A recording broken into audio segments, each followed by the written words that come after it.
Hello, everyone. Good morning, good afternoon, and good evening, and welcome to this YouTube live session on how to answer boldface questions. Let me just take a look, and if you can put it in the chat, if you can write in the chat box, if you guys can hear me clearly, that will help me understand if the audio is going through loud and clear, and it'll also help me understand if you guys can see me clearly as well. So if in the chat window, you can really say, hey, whether you guys can hear me and see me, just a yay or a nay, that would do. Okay, let's loud and clear. Okay, thank you, Somi. And then let's get a few more responses. I have about 28 people right now. All right, sounds wonderful. So let me actually put the keyboard away. So good morning, good afternoon, and good evening, and welcome to the session on how to answer boldface questions. My name is Raja Sidana. I'm one of the co-founders of GMAT, and I'm going to be your main host today. I want to thank you guys for joining me today. I understand that worldwide we are facing a pandemic, and studying can be stressful in those situations. I'm going to try and make this as enjoyable as possible. So I've planned about 45 minutes for today. We're going to solve 3 questions, and this live session is is designed ideally for folks who kind of have an idea of how to go about answering boldface questions. And want to really get to that next level. Now, in boldface, you're tested with 4 different skills. The first skill and the foremost skill is how to read and understand and comprehend an argument. And in that, separating facts from claims, understanding the main conclusion is a core skill that's tested in boldface. The second skill that's tested in boldface is your ability to classify statements into facts versus claim buckets, and that's one of the key skills. The third is understanding when you have a claim, which statements strengthen or weaken a claim. So that's strengthen and weaken skill. And the last piece is deciphering the answer choices, which is in boldface questions, those answer choices happen to be slightly more complex than they are in other questions.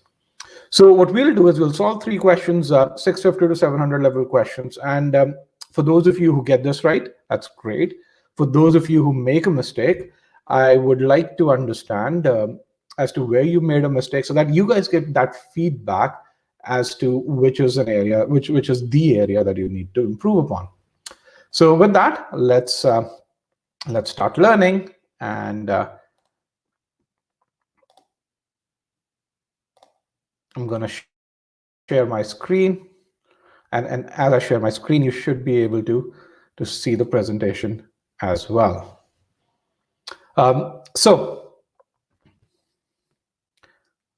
Okay, I can see the presentation is going. So here's the first question. We're going to dive right in to the questions. And let me actually get to the browser window over here, and forgive me, and have a slightly different format with regards to the presentation. Okay, so what I'm going to do over here is I'm going to paste the first question, and I'm going to create polls for each question. And let me actually, and I'll do the back and forth between StreamYard and this. So here is the first question. Attempt this question, and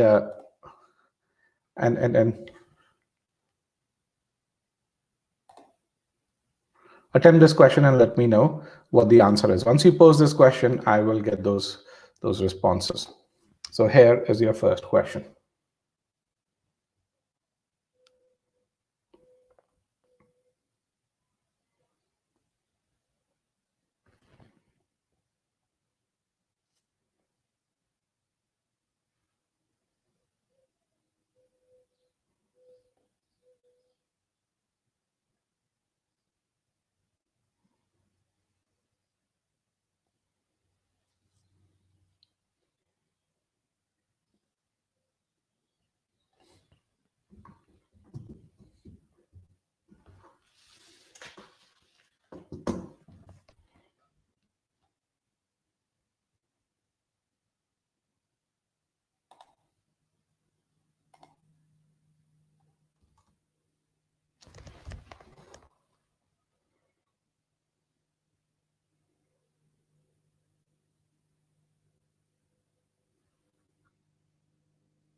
You should be able to see the question clearly in the poll.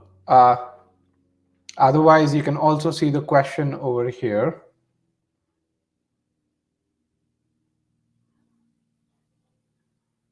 And I can try and maximize the real estate. So in the poll, you also have the question stem.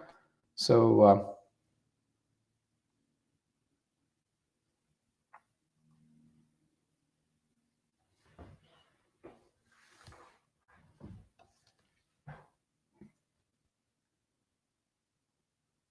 okay, I can make the question full screen. Here is the question.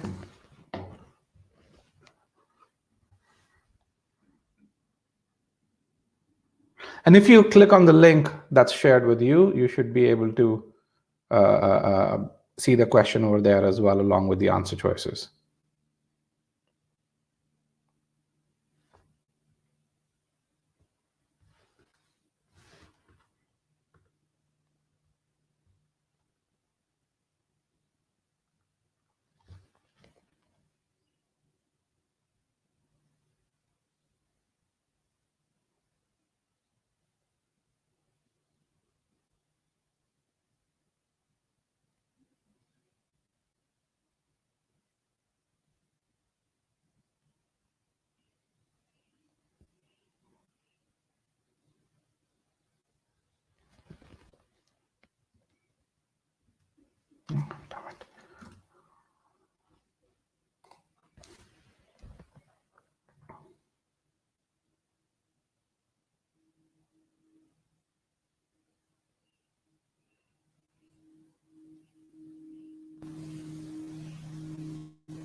All right, I have about 16 responses. Let's take another 15 seconds and then we'll move forward.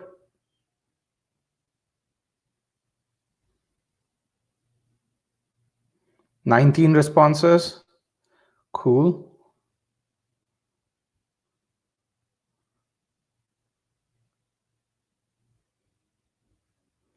Three, 2, and 1. We have about 26 responses, and I'm going to just share the stats. Let me just do that. Just give me 1 second, guys.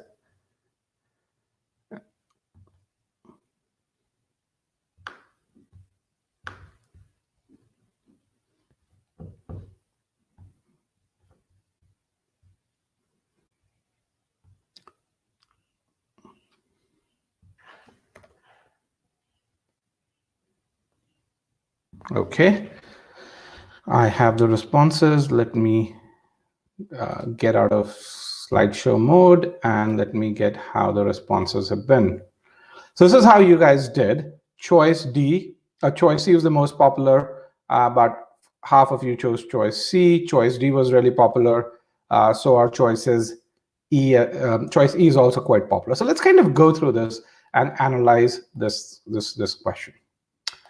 So let me go to the YouTube tab so I can really see this. So thank you so much for the responses over here. The poll actually helps a lot. So here's how we want to go about solving boldface questions. The first thing we want to do is we want to read the argument. In a boldface question, you always get an argument, and we want to classify each statement in that argument. Then we identify the main conclusion and figure out the structure of that argument, which means what does each statement do with regards to the main conclusion of the argument. Now, in many boldface questions, you're going to find many intermediate conclusions, and the key to answering that boldface question successfully is to figure out which statement is the main conclusion, and then figure out this argument structure. Once you have this, the third step, which is pre-thinking the role played by each of the boldface statements, becomes fairly simple. So steps 1 and 2 for me are key. If you do that, there's an 80 to 90% probability you're going to get the question right. Then towards the end, we simply do an option statement analysis. So as I said, the trick is in getting these things, so 1 and 2 correctly. So let's kind of focus most of our solving time on 1 and 2. So the first statement says stock prices of companies that exceed $100 billion in revenue, also called ELCs, rarely beat the market over a 5-year period. So what is this? This is an observation. This is a fact that the author tells us. He says, hey, there is this company called ELCs, and there's a characteristic of those companies, and I don't care about it, but they rarely beat the market over a 5-year period. So this is something that's given to us overall. Then let's move forward. The author then says, it is commonly thought that this happens because the company is too big to grow faster than the overall market. Now, when you see this part over here, it is commonly thought. What should you infer? When you see this, that this is commonly thought, what should you infer?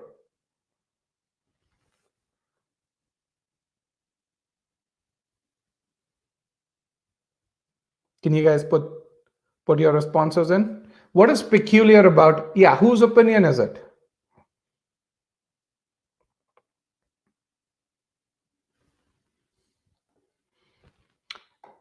It is not an opinion of the author. It is the opinion a general opinion.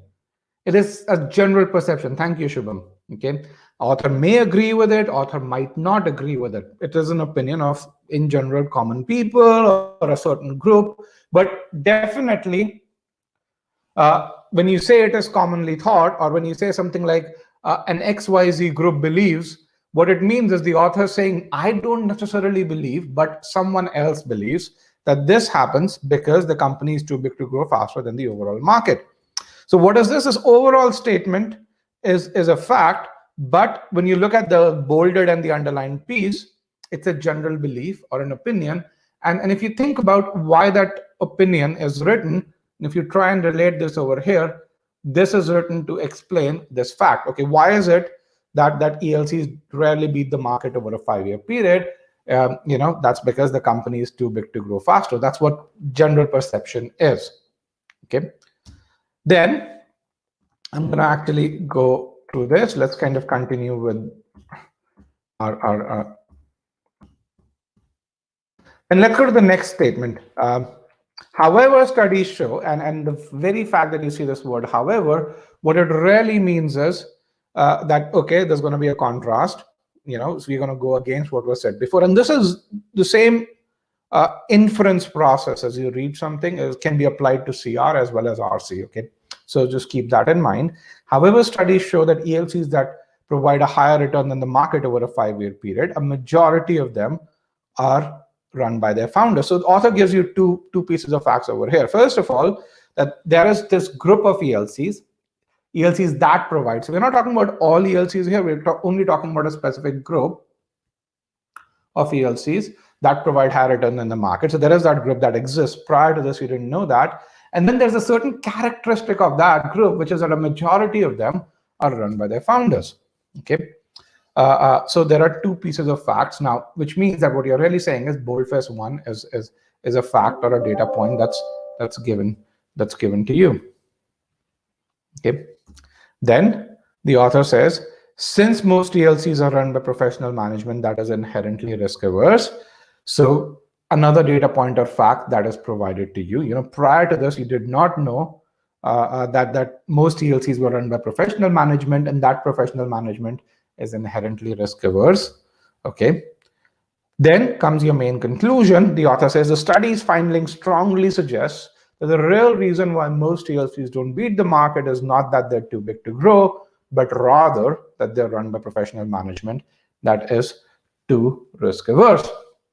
So what is this? This is the conclusion that the author believes in. This is saying, hey, ELCs can grow faster than the market. The real reason why they don't grow faster than the market is because they're run by professional management, and that professional management is too risk averse. Now, just to really tell you, to be able to solve this question properly, you should have, as you read an argument, this is the kind of thought process that should be going on in your brain. You should be dividing this into facts and claims and creating that argument structure. So let's kind of go about doing the structure. So what is this? This is the main conclusion. The statement prior to this is a fact or a data point that's written to make this main conclusion more believable. Let me just make the arrow nicer to make this main conclusion more believable. Now, the statement prior to this, what is this? It's also a set of facts, and the boldface also supports the main conclusion. Why do we say that? Because a majority of them that are run by their founders, that is a data point that is used by the author in his main conclusion to make his point. Without this data point, you cannot, the main conclusion actually becomes lighter or weaker. So which means the presence of this statement supports the main conclusion.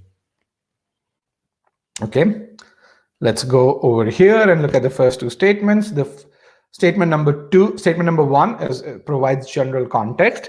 It is also a fact on which the general belief about ELC is based. And statement number two, overall it's a fact, but it has an opinion or a general belief about ELCs, which is challenged by the main conclusion. And that's really important for you guys to recognize. Now that we have everything, I want you to take a look at this and tell me, is the structure of the argument absolutely clear? Is the structure absolutely clear? Yay or nay? I'll appreciate some feedback.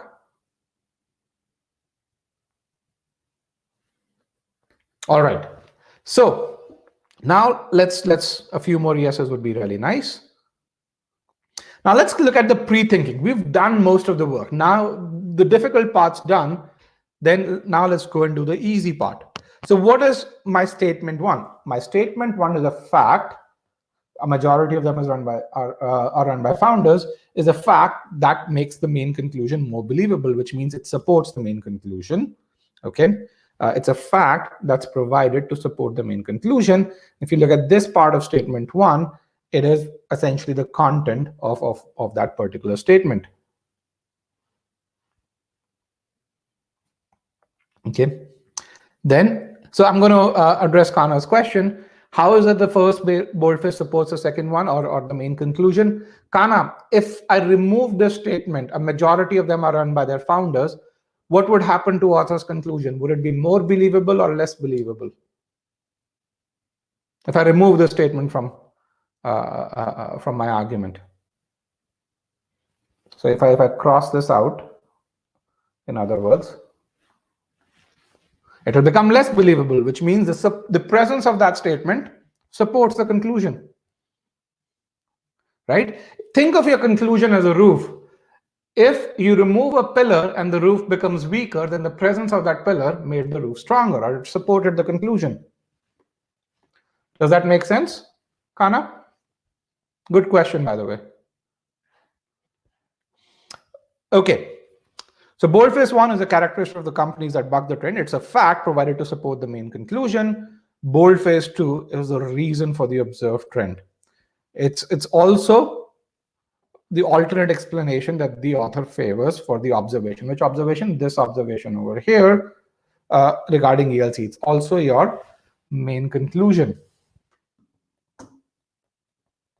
Okay. Now that we have that out of the way, let's kind of look at the option analysis. And we're going to focus our energy on statements D, C, and E. So let's kind of look at D, although the animations actually have everything. But let's look at D. So the first statement, first remember, is this part over here. This over here. It says the first is evidence, which is okay. The first is evidence that has been used to support something. So when you think about analyzing a statement, look at what is that statement. So always focus your energy on that. And then what is it doing?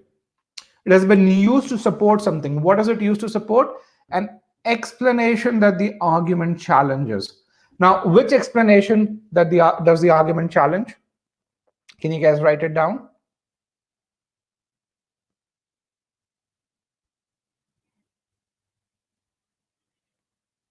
Which explanation does the argument challenge?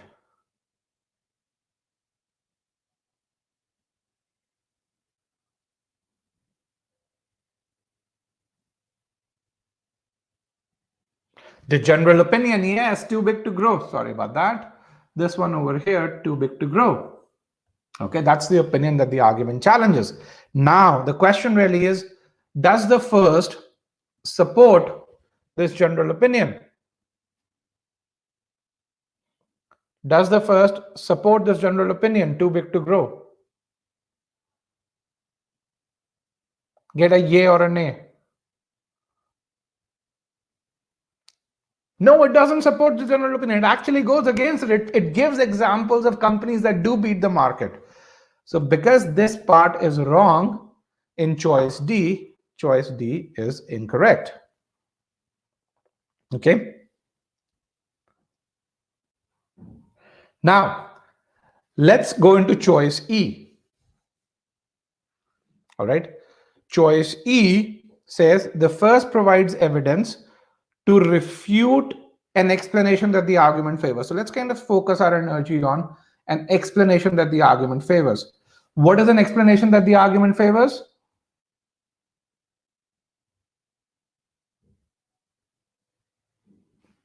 What is this explanation?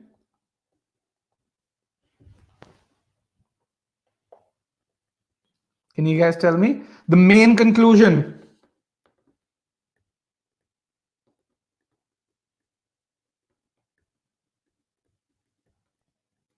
Right?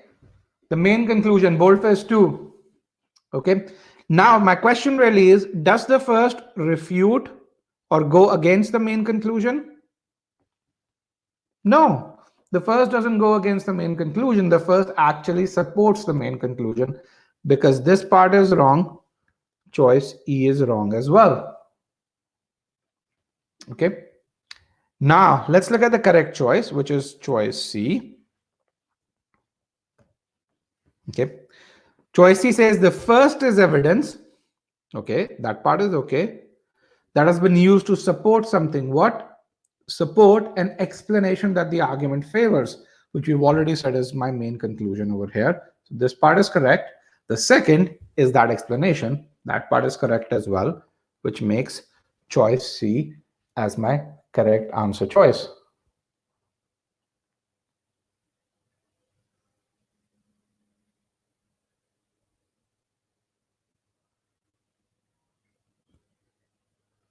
Is that clear to everyone?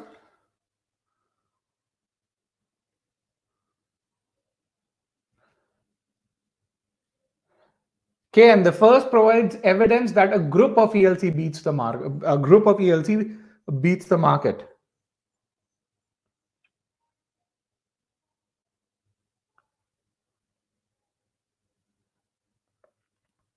Okay, so for those of you who could not understand choice E, the reason why choice E is incorrect is because choice E says the first goes against the main conclusion. Okay, so what is first? First is a majority of them are run by their founders. So if you think about what does first do, it gives evidence that there is a group of ELCs that beat the market, which makes my main conclusion much more believable. Okay. KN, does that help you? Just look at that. The first gives you evidence that ELCs can beat the market because there is a small group of ELCs that beat the market, which makes your main conclusion much more believable. Why? Because the author then studies what's peculiar about those ELCs and draws the conclusion based on that. Okay. Now, I'm going to actually I have animations over here. I'm going to go through this because we've already done that.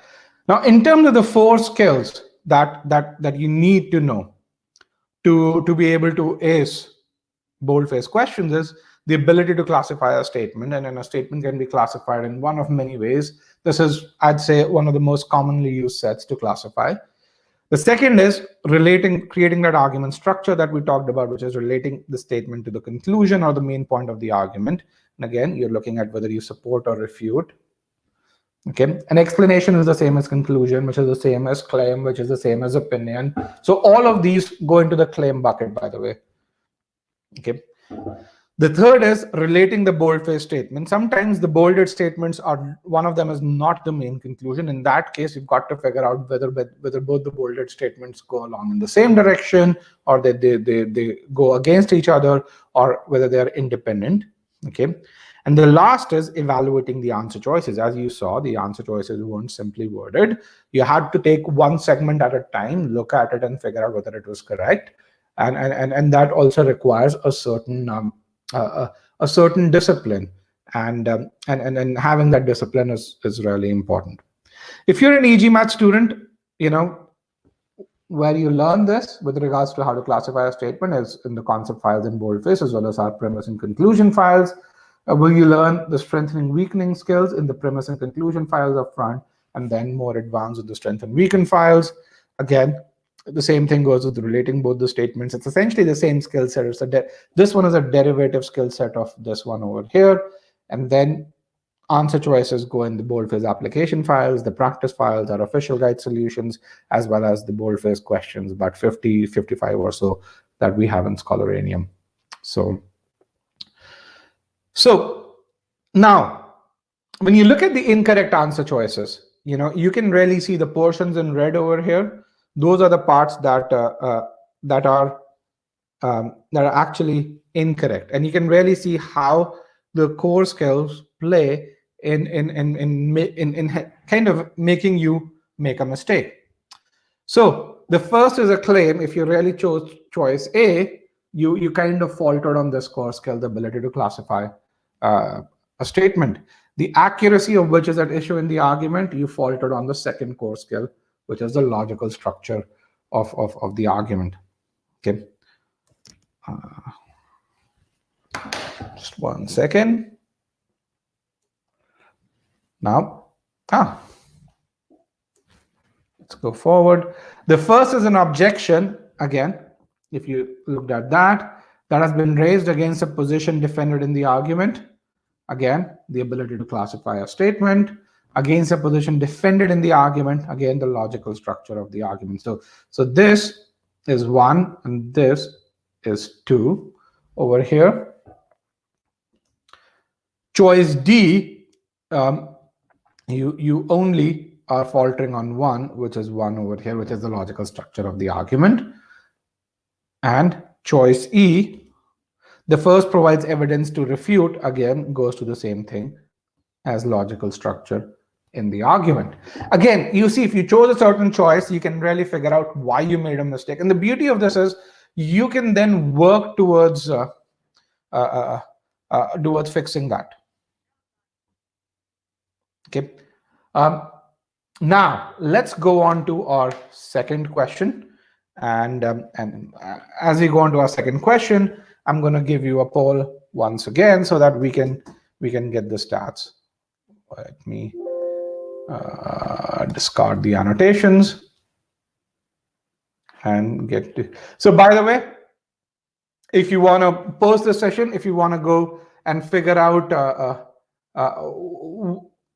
and do something more, we have some assumption concepts. In fact, we've also opened some boldface concepts in the GMAT free trial, so you don't have to pay anything. You can go and watch video lessons in boldface as well. So if you go there now, you're also going to see boldface over here, which concept, application, and practice files. So that's something that you should definitely do to get more practice to apply this. Okay. Now we have the second question over here. I'm going to put this question and over here, and you're going to see my screen once again.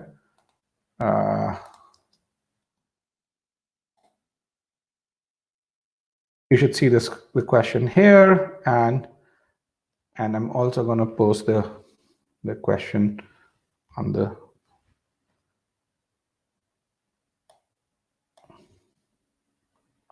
Here is the question over here as well.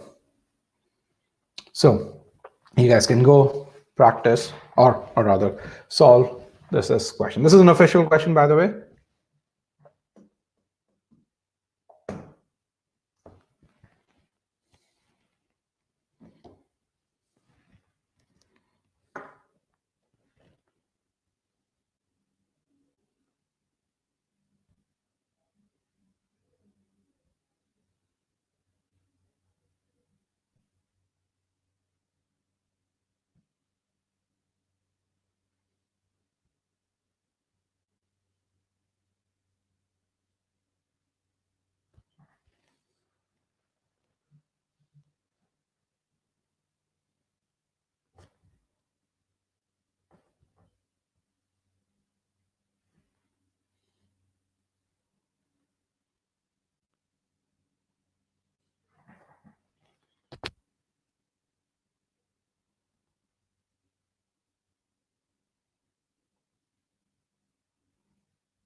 All right, I have 6 responses so far. I'm going to give you guys another 30 seconds.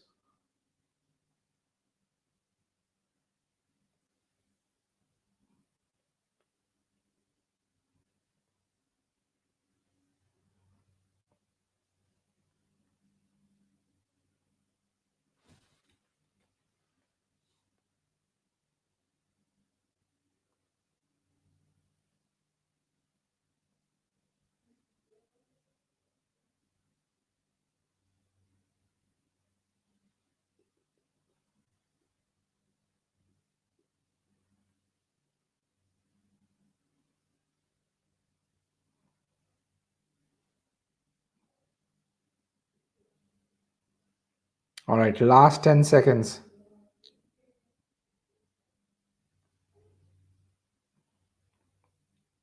5, 4, 3, 2, and 1.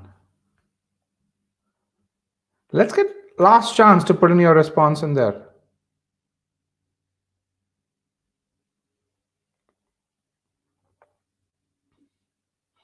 All right, let me copy this and paste this over here.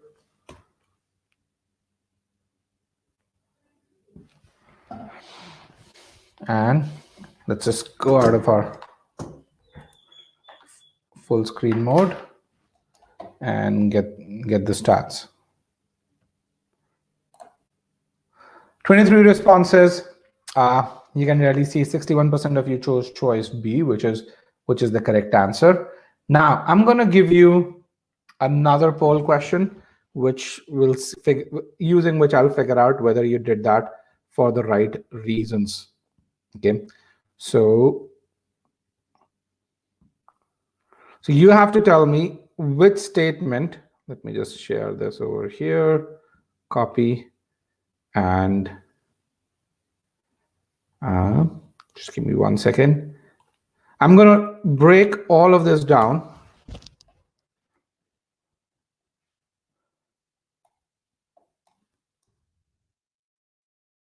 over here. You have to tell me which statement is the main conclusion. Here's something that you're going to get as a link. And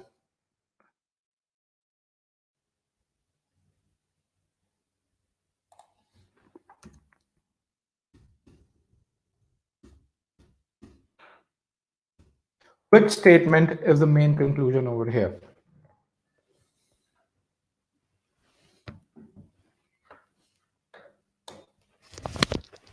So fill in the form over here, please.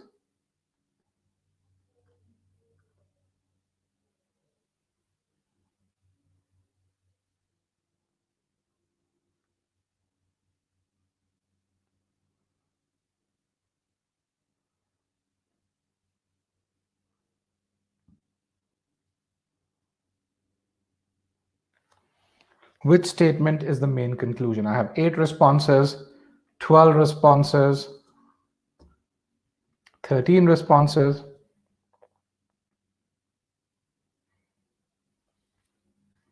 16 responses. Good. 17. I'm going to wait till 20 responses, another 5 seconds. 5, 4, 3, 2, and 1. Let me just copy this.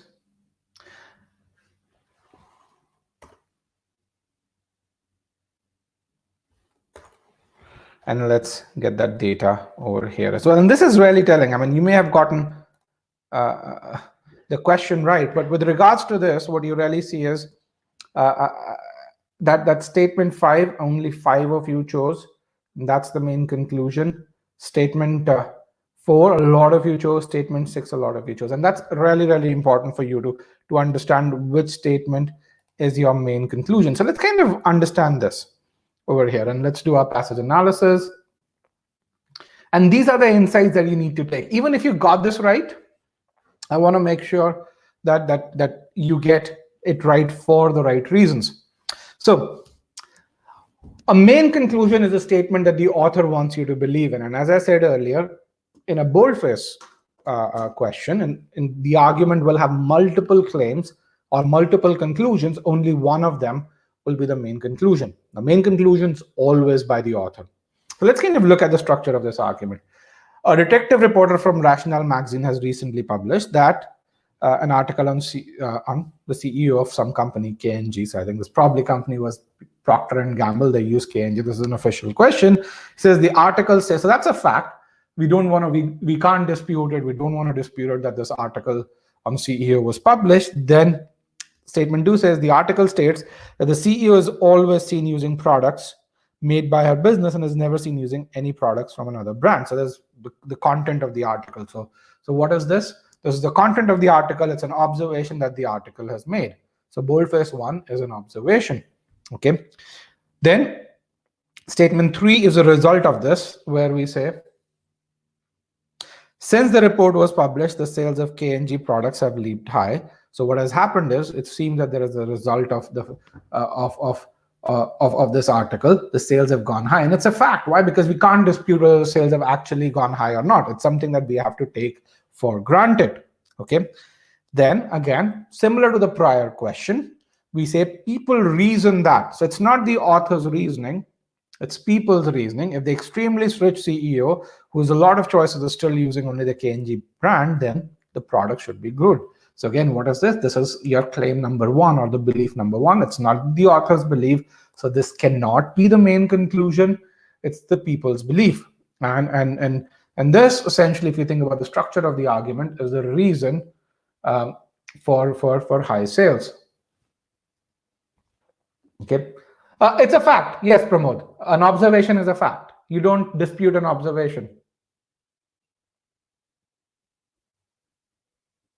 Absolutely correct, Pramod. Such reasoning might well be flawed. This part over here is what the author wants you to believe in. This is your main conclusion. This is the main conclusion of the argument. Why? Because CEOs are loyal to their brands, even if the products might not be top-notch. What is this? This is another opinion that the author has. Now, Why did the author write this opinion? The author wrote this opinion to make sure that his statement number 5, which is his primary opinion, is more believable. So BF2 or boldface 2 supports the main conclusion of the argument. Is that clear, guys? Why statement number 5 is the main conclusion?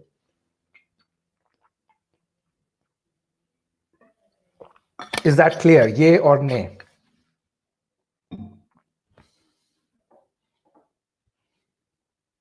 A few more yeses would be nice. Okay, perfect.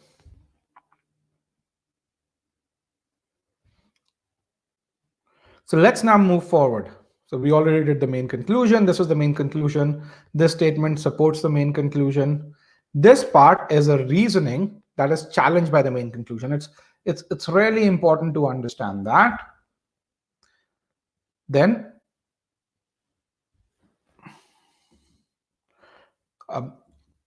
boldface 1 is a data point, is an observation that led to a particular reasoning by the people, which is challenged by the main conclusion. And then boldface 3 is a result of this part over here, but we also and it's also explained by 4 over here. And boldface 1 is context that there is this article on CEO of KNG Limited. Yes, I mean, a main conclusion, as you rightly said, is always from the author's perspective, absolutely, unless and until it's specifically stated in the question stem. By default, it's author's perspective. If the question stem states otherwise, then it's something that you should consider, but otherwise it's always from author's perspective. Okay. Any other question, guys?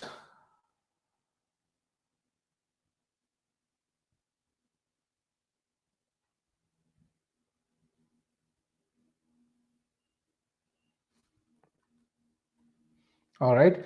In the actual work, Krishna says, do I do the scratch word or do I do it in mind?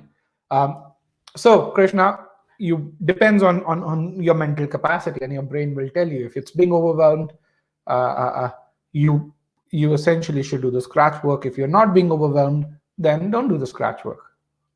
So the answer, I believe, which a good chunk of you got it, is choice B for boy. Okay, so let's kind of look at all of this. You have the argument over here. The first is a circumstance that the argument as a whole seeks to explain. So circumstance is a situation, that's fine. An observation can be a situation, that's okay for me. That an argument as a whole seeks to explain. Now, the question really is, does the argument seek to explain this? Is the purpose of writing an argument to explain why is the CEO's seen using products made by her business? No, the author is not writing this argument to explain this point. But the reason why the author is writing this argument is given by the main conclusion, which is such reasoning may be flawed. Okay, that's why. So the people's reasoning, which is this one over here, may be flawed, is why the author has written the argument. And so this part is incorrect. All right. And that's something, that's why I would reject choice A.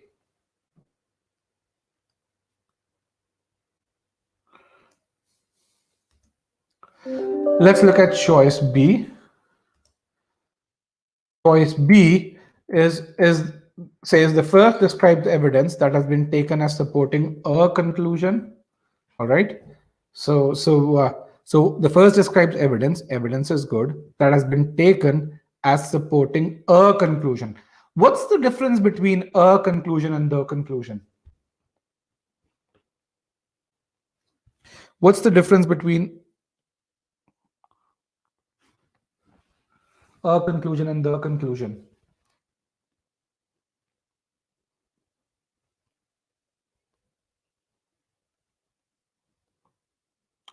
A could be any conclusion. Yes, a conclusion could be any conclusion in the argument or any claim in the argument. It need not be the main conclusion. and the conclusion is the main conclusion. So the first describes evidence that is supporting a conclusion. Which conclusion does first support, guys?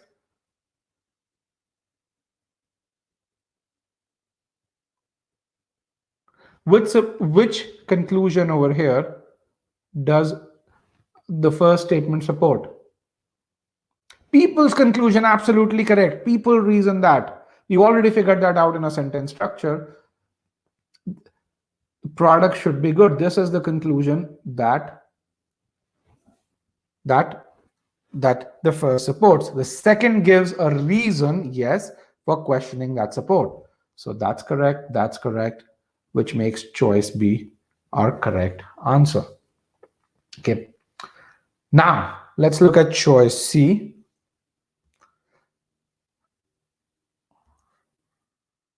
Choice C says the first describes evidence that has been taken as supporting a conclusion.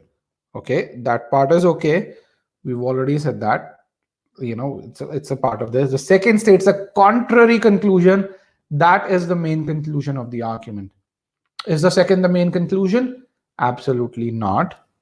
And which is why this is wrong. Now the contrary conclusion is fine, but that being the main conclusion is the part that is wrong, which is why choice C is incorrect.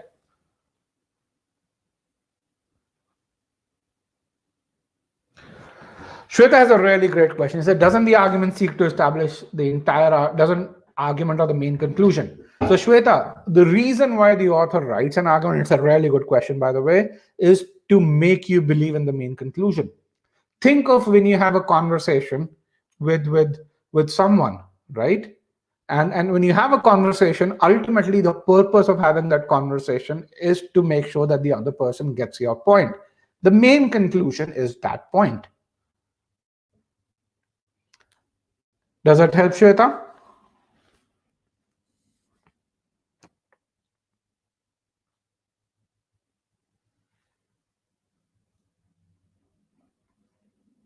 Okay, I mean, go back to any time when you've had a conversation, a reasonable conversation, which is or a professional conversation. It is to establish a point.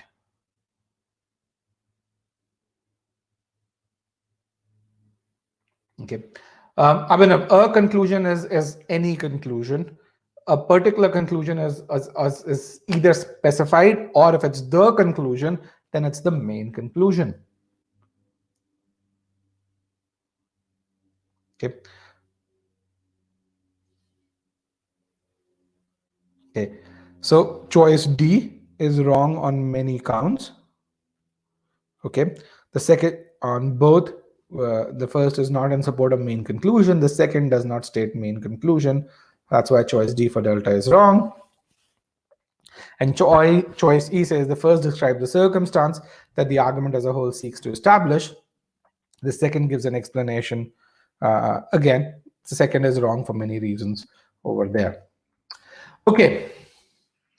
Again, for you guys, if you want to write down, where did you guys make a mistake? Was it 1, 2, 3, or 4? For those of you who made a mistake, if you can tell me where did you make a mistake, I'd be happy to.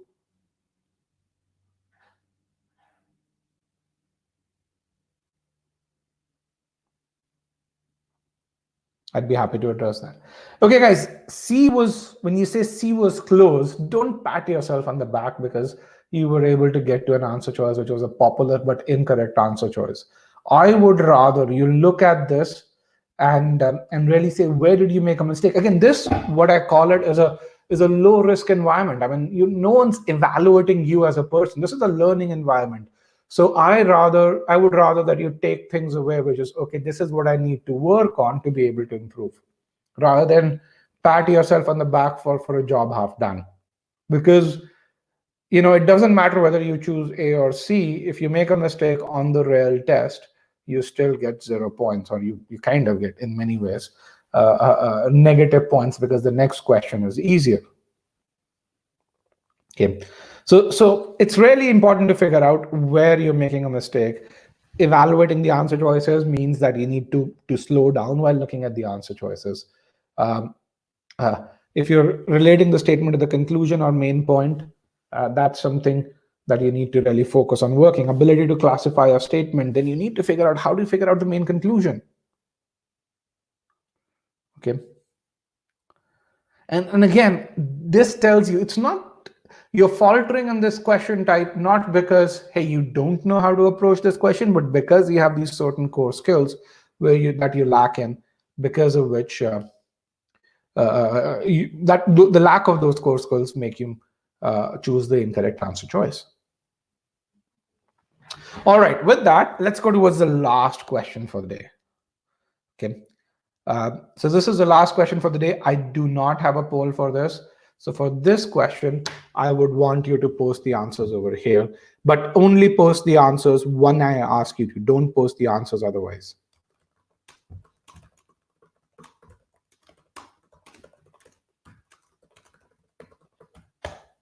Okay, so when I ask you to, I'm going to have a 2.5 minute timer. So after that, you can post the answers.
All right, last 10 seconds, guys. You can type your answers when I say press enter at that time. 3, 2, and 1. Press enter, please.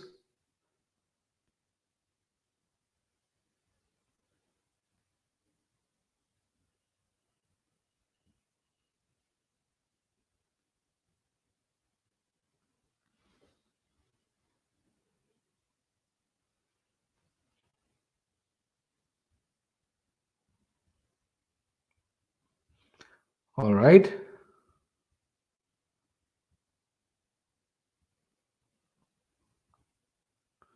I have C's, D's, B's, E's.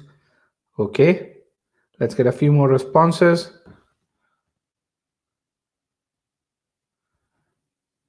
All right, good.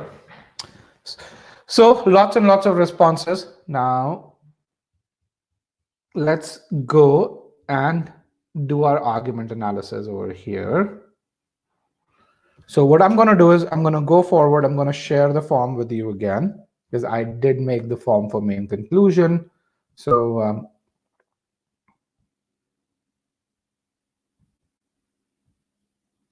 Let's get you the form for main conclusion. Question 3, share, copy, and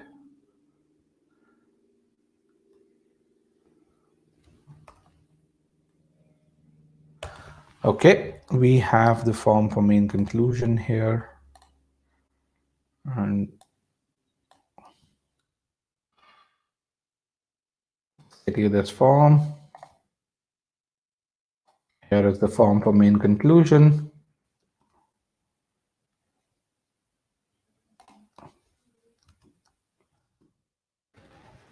Let's make sure that you guys have it. Okay, you have the form for main conclusion. Let's fill that. Let's see the responses to that form. Question, which statement is the main conclusion?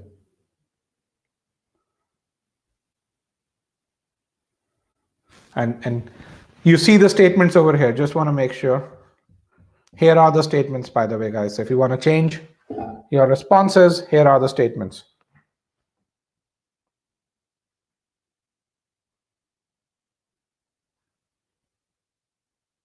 So, which statement is the main conclusion? I've gotten 10 responses so far. 16 responses. Okay, I'm going to wait for another 10 seconds.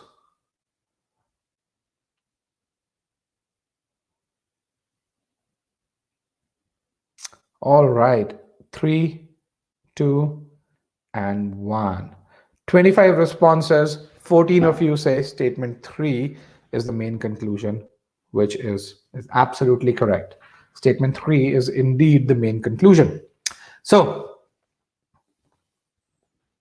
that's great.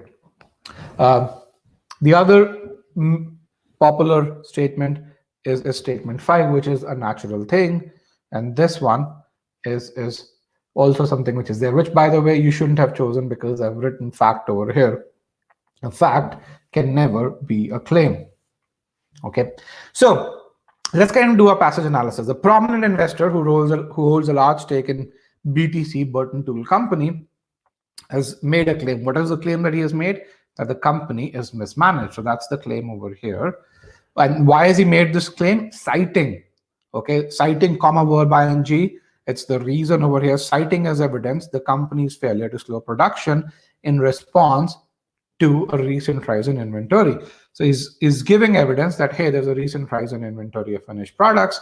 Because of this, and the company is not slowing production in response to that rise in inventory. That's why the company is mismanaged, is the claim that the prominent investor is making. Then the author goes on to say it's doubtful whether an investor sniping at management can be anything other than counterproductive. So this is an opinion over here. And then he says, but in this case, it is clearly not justified. Okay, so that's an opinion that the author has said. It says, in general, it doesn't work. Okay, but in this particular case, it's absolutely not justified. Okay, then he goes on to say it is true that increasing inventory of finished products often indicates that production is outstripping demand. So that's a general principle or a fact. A principle most often is a fact because you believe in. All right, but in Burton's case, it indicates no such thing. So when you think about 5 is written to make 3 more believable, to support 3. Okay, rather, the increase in inventory is entirely attributable to products that have been assigned to orders received from customers. That's another data point that the author provides to make 5 more believable, which means because it makes 5 more believable, this in turn also makes 3 more believable. And that's really important to understand. Why? Because if in the original argument, instead of this being the second boldface, if this were bolded, you would say this is a fact that's used to support the main conclusion, not a claim that's used to support. But the fact that number 6 would still support your main conclusion is really important. Okay. Are you guys with me?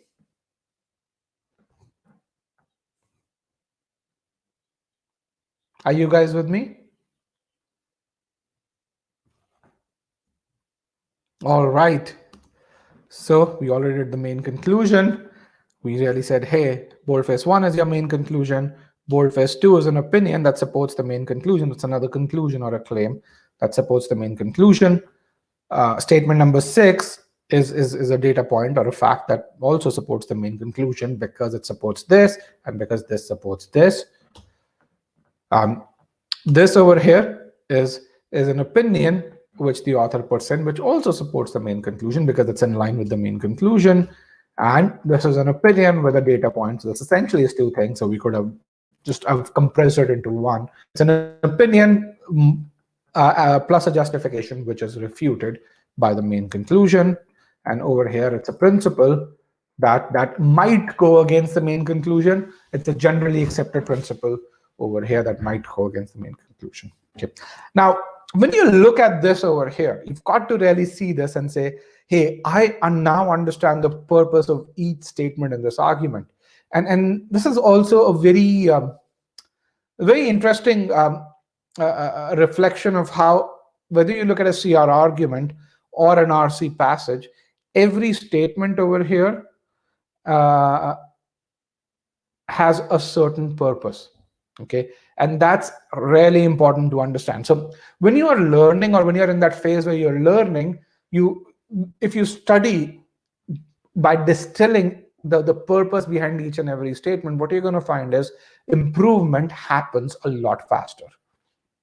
On the other hand, if you focus while you are in the learning phase, remember, you're not in the test mode right now, you're in the learning mode.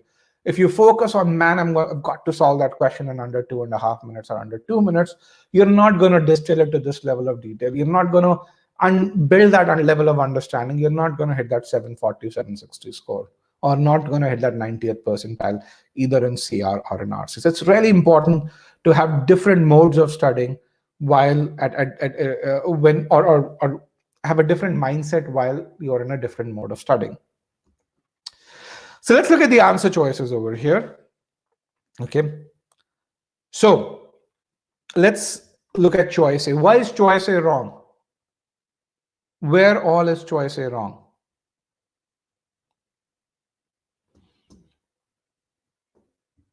Choice A says the first provides evidence. Now, an evidence can be a claim, by the way, so that's not bad, to support what? The conclusion of the argument. Now, it is the conclusion, it doesn't support the conclusion, and that's why the first is wrong. The second states the conclusion. So it actually reverses the actual set of options, and which is why choice A is wrong. Choice B, the first states the conclusion of the argument as a whole. The second states an intermediate conclusion that is drawn in order to support that conclusion. So the word support is correct. So this is correct.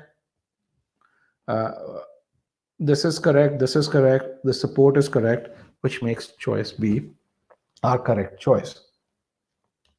Okay. Choice C says the first is a position that an argument as a whole opposes. Well, that is wrong over here. All right. The second provides evidence against the position being opposed. Again, there's nothing that the argument opposes, so you should have. Actually, the argument does oppose this part over here. The company is mismanaged. Okay. Choice D says the first states an intermediate conclusion. Wrong over here. That is drawn in order to support the conclusion of the argument as a whole. Again, what you really see in this is the main confusion is between which statement is the main conclusion, and the answer choices are built to test that. Okay, and you can really see choices A and D are very similar in that regard. Okay. And choice E, again, tests the same principle. It says the first and second are both state intermediate conclusions that are drawn in order to support the conclusions of the argument as a whole. So so clearly choice B is the correct answer. For whom has the author written choice E? For whom has the author written choice E? Can you think about it? And I'm going to actually go back into this. For whom has the author written choice E? Choice E is written for people who believe that your main conclusion is, yes, who cannot identify the main conclusion, but for people who believe choice statement 2 is your main conclusion. If you believe statement 2 is your main conclusion, then go and read choice E, E for elephant. And then, in that case, you're going to find that choice E fits the bill.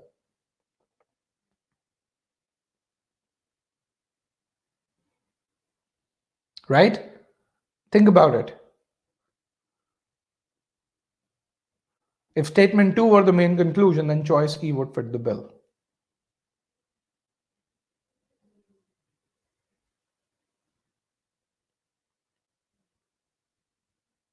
Do you guys agree? And that's really important for you to understand also when you're in that learning mode. Why is it a certain answer choice made? And it's made against to kind of play with the psyche of individuals over here. Okay, so with that, I've come to the end of this session. First of all, if you believe you learned something in this session, then do hit the like button and let us know. Also, if you'd like to see more of such sessions, you can write to me at rajat@e-gmat.com, and we'd be happy to hold them either here on our YouTube channel over here. At this point, I'd be happy to take on any questions that you guys have.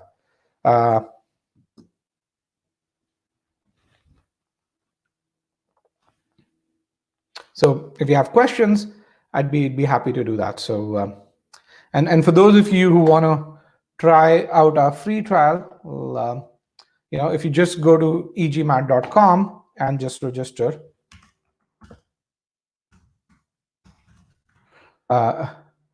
you can go there and essentially try our free trial out. Also, there is another link.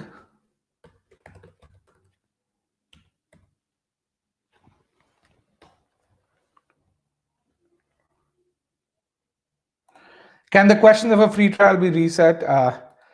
No. That's something which we are not against reset. We are completely against resetting anything, just because as a company we are very data driven. I mean, within the platform, we can look at your data even before you take your first mock. I can predict your score within 30 points. That's the amount of data that we collect.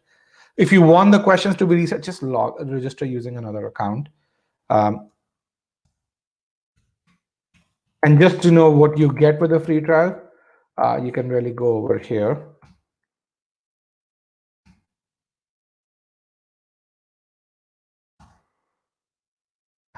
So you can go over here, register for the free trial, and see what you get. Pramod says, and this is a good question, he says, can't there be statements where boldface is a combination of fact and conclusion? No. So a fact is an claim, or a conclusion is in a claim bucket.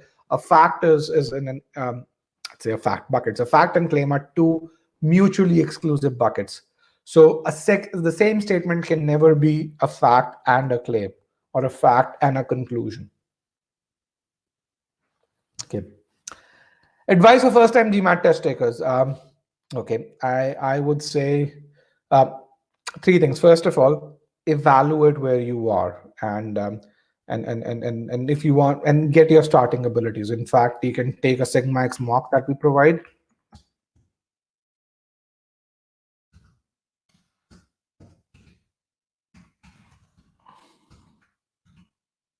Actually, I think this link should work. So All right. So evaluate where you are by taking a mock test, number one. Number two, build a study plan. And make sure you understand the amount of effort that you need. And number three, as you're executing on that study plan, make sure that you track your improvement. Okay.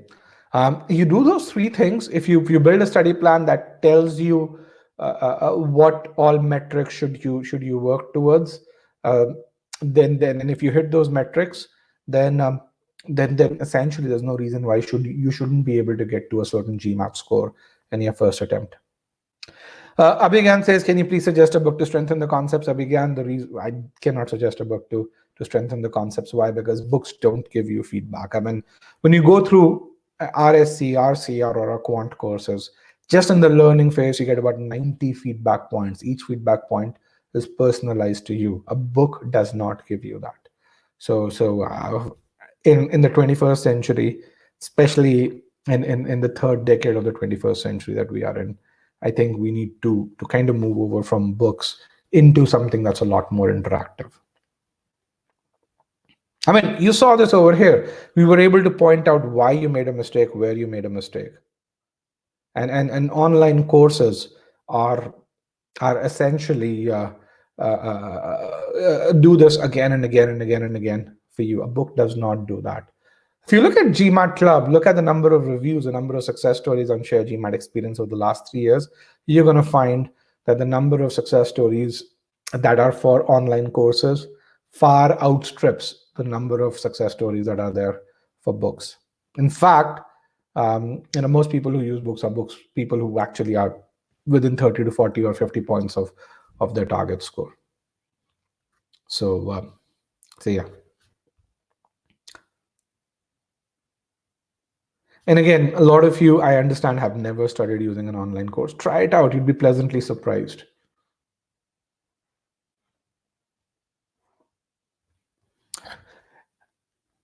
Any other question before we end this session?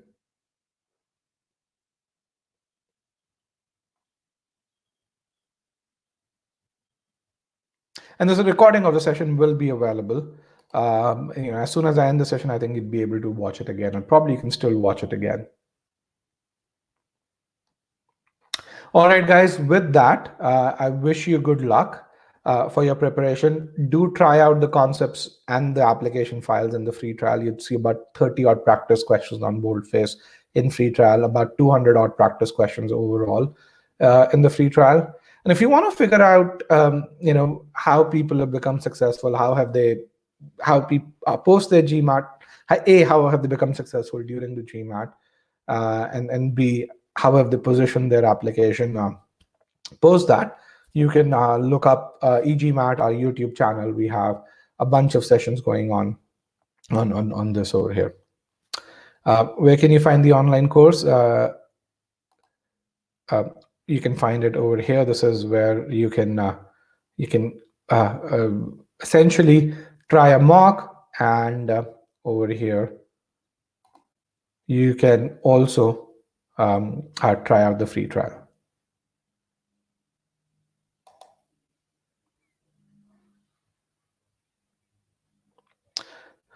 So, are you talking about the remainder webinar? So again, if you want the remainder webinar, I can send you the link to our channel and to our playlist over there, in which we do have the recordings of our free webinars. So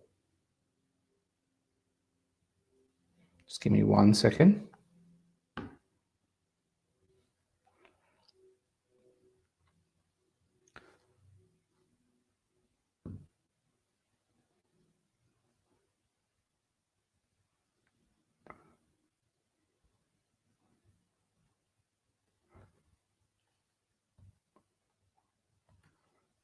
So if you go over here, just give me 1 second, guys. And let me get the link from here. post it over here. So you should be able to go over here and access the recordings of pretty much all the webinars that we've had in the past.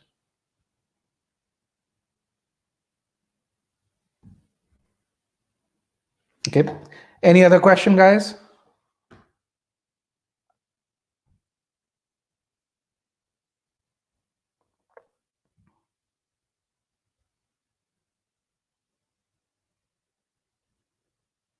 All right. Thank you very much, guys, and good luck. And do reach out to me if you have any questions. I'd be happy to help you, or someone from my team would be happy to help you as well. Thank you, and have a great day. Bye-bye.